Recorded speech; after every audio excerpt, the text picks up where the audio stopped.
आणि आश्वासन मिळावं यासाठी भेट नव्हती. मतदारसंघाची परिस्थिती काय आहे परत एकदा त्या मतदारसंघाची परिस्थिती यांनी तपासली पाहिजे. माझ्याकडे विजयाचं गणित आहे. 18 पगड जातीच लोक माझ्यासोबत होते, यामुळे मी विजय माझा निश्चित आहे. मी कालही या भूमिकेवर ठाम होतो. मला महायुतीने तिकीट दिलं तर मी लढणार आहे.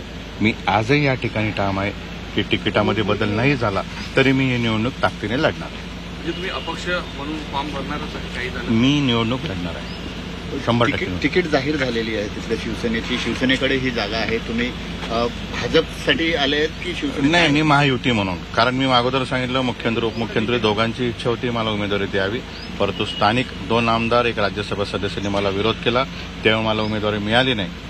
तर मी माझं मत आहे लोकसभेची त्या ठिकाणची रचना आहे ती सांगण्यासाठी मी आलो आणि मी निवडणूक लढणार आहे. पण आता जाहीर झालेलं आहे तिकीट संदीपान ते ठरवतील. म्हणजे मला त्या पक्षावर बोलण्याचा अधिकार नाही, परंतु मी इच्छुक आहे आणि मी निवडणूक लढणार. इच्छुक कोणत्या पक्षाकडून? शिवसेना. अमृत नोनी गॅस्ट्रिन, अपचन, ऍसिडिटी, गॅस्ट्रबल ह्यापैकी तुम्हाला कुठलाही गॅस्ट्रिक प्रॉब्लेम झाला, उपाय एकच, अमृत नोनी गॅस्ट्रिन.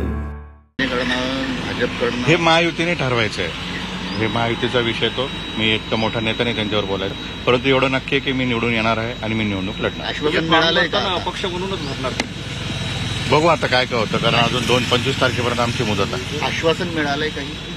नाही, आश्वासन घेण्यासाठी मी आलो नव्हतो. मी चर्चा करण्यासाठी आलो होतो. लोकसभेची सविस्तर चर्चा झाली. चर्चा सकारात्मक चर्चा झाली. सर, यापूर्वी तुम्ही तुम्हाला शब्द दिला होता काही मुख्यमंत्री उपमुख्यमंत्र्यांनी तुम्हाला तुमचा विचार केला नाही? हे शब्द म्हणून नाही, इलेक्टिव मेरिटवर मी उम्मीदवारी मागतोय, शब्द म्हणून असेल. सर, हिंदी में जानना चाहेंगे आज आप? देखिए, मैं पहले बताया था महाराष्ट्र के मुख्यमंत्री और उप मुख्यमंत्री आदरणीय दोनों की इच्छा थी कि विनोद को टिकट दिया जाए, पर हमारे यहाँ के 2 विधायक और 1 राज्यसभा सांसद इन्होंने मेरे टिकट को विरोध किया और मुझे टिकट नहीं मिली. मैं आज भी इस उम्मीद में हूँ कि इसमें बदलाव हो सकता है.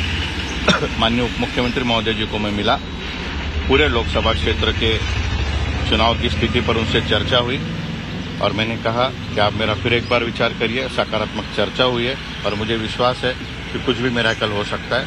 यदि मुझे टिकट मिले, यदि टिकट ना मिले, इस लोकसभा चुनाव इस क्षेत्र से मैं चुनाव लड़ने वाला हूँ. तो बागी बन के बागी का सवाल नहीं, मैं उनके पक्ष में नहीं हूँ. बागी उसको कहा जाता है जो पक्ष में हो, मैं पक्ष में नहीं हूँ.